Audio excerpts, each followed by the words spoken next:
Hey guys, be sure to press like and subscribe. Today we're going to do a video about how living small pays off in big dividends. One thing I noticed about living small for me is that we don't have to pay as much in AC bills or things like that. It's also much easier to clean for us. Um, and living small is also kind of fun. I find it fun. There's this new thing in the United States and all throughout the world where people want to live smaller. They want to put a smaller footprint out there on the world, and it saves us electricity. You know, it's just, and it's kind of nice living that way. It's, like I said, easier to clean. I don't find it like it takes a while getting used to. Now you have to remember, I come from a submarine background. I was in the U.S. Navy. I lived on a submarine, so I got used to living in tight quarters when I was in the service. So for me to live in a small place, it's not that bad. I mean, I could live in a closet and be fine. But my house is not that small. And I know a lot of you guys say, well, that's like living in a storage facility, in a storage box. It's really not. I mean, if you guys were here and you come here, and I know we have a lot of trolls out there that they act like they can live large and live in a mansion down on the beach or something like that. And hey, to each his own. If you got the money to do it, go do it. That's all I can say. What else you want me to say? But a lot of us over here, we spend most of our time outside.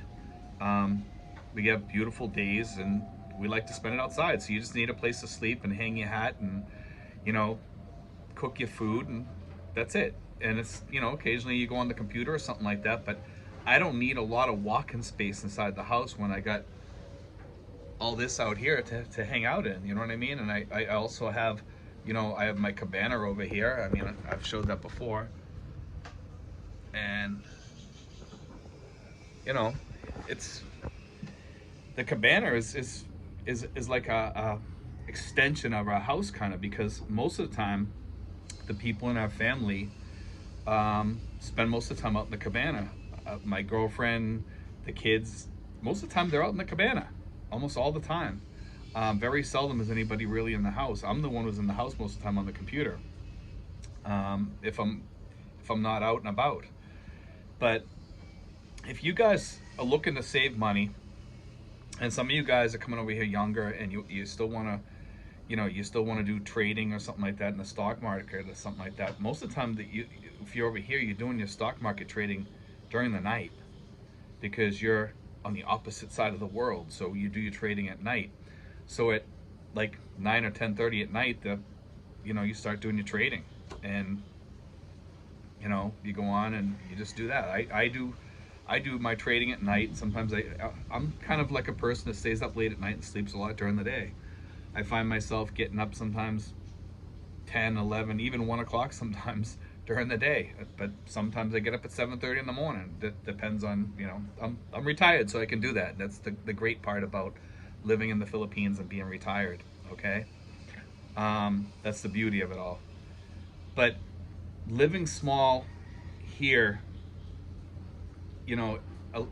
it's enjoyable because I have like a mini garden outside. It just has so many dividends to pay you. It's hard to really explain. The electric bill is the biggest part of it. You don't need as much lighting because you don't have as much space.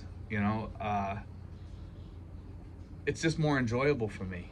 I know a lot of you guys like to have a big place where you can walk around, and a big porch out back, and maybe even a swimming pool out in your backyard or whatever. And some of us can't afford that. So the ones of us that can't afford it would rather have a nice place that's small but comfortable and fixed up.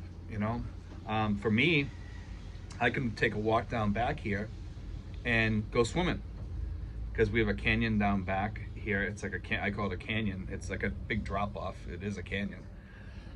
And when you go down there, you can go swimming down there. There's a big swimming hole down there, and it's beautiful. If you guys have looked through some of my videos before, I've actually showed that area before down there. I think on 2 occasions I've showed it. If you go through my videos, you'll see it. Okay, and there are places around here still where you can find clean water and you can go swimming, and you don't have to be near the beach or anything like that. And the great thing about my place here is the price with the swimming hole out back. And the other thing is I'm right next to the mayor. We also have the mayor's guards that stay here too. And so we have like security here. We have swimming, shopping's close by, and we still have space here, even though we were living small, to have a garden, or as you can see, I'll show you down here. You can see there, and I'll show you. We grow pineapple here too. I probably have, let me see, 1, 2, 3, 4, 5, 6, 7 pineapple plants here.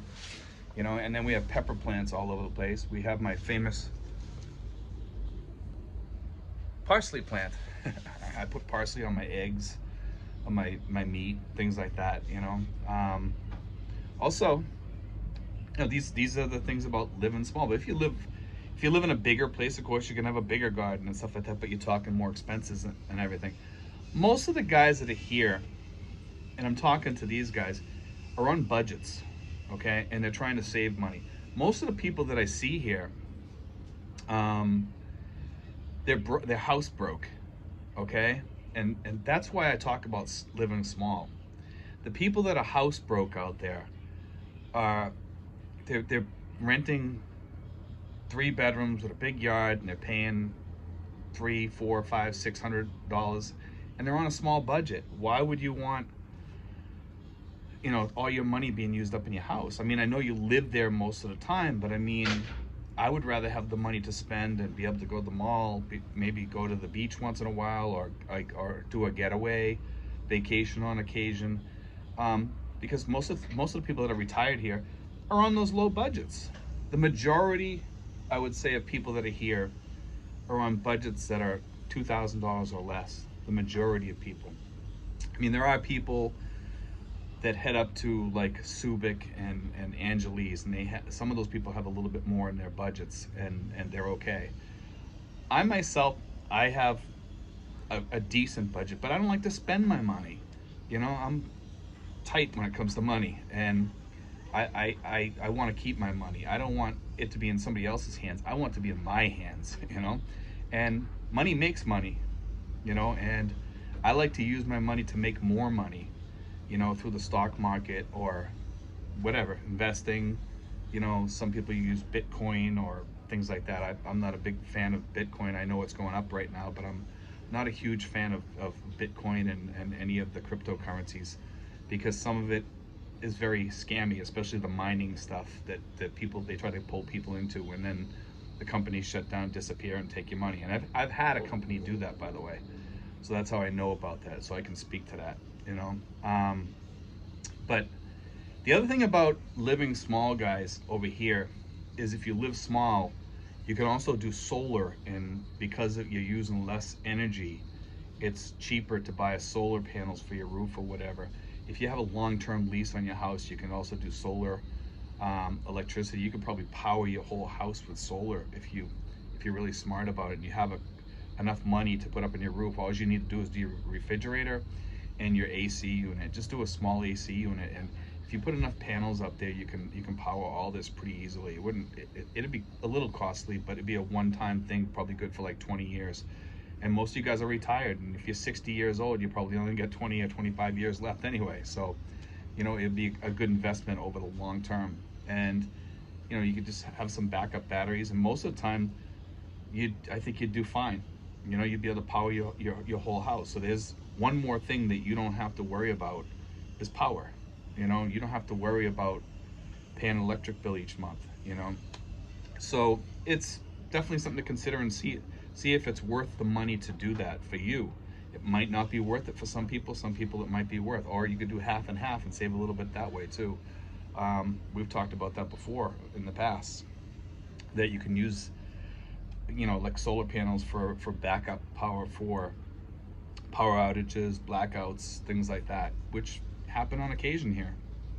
Some places it happens more often than others. But anyway, guys, I did want to put that out there. I think living small definitely has its big dividends here, and one of them is the extra cash in your hands. And you'll see that when you're here. So if you're living on a small budget and you're paying out in bigger rents because you want to have a bigger house, you need to really weigh those things out, what you want to do. Maybe living small isn't for you. Maybe it is. You know, it's always worth a try. And for you guys that are saying, like, I have some trolls out there saying that I live in a closet, or I had one person say I live in a toilet. You know, my house is a very clean house, and I live in a very tiny house, but our bedroom was so big that we were able to divide it in two. And by no means is it a toilet. My house is very clean. It's a Western style home.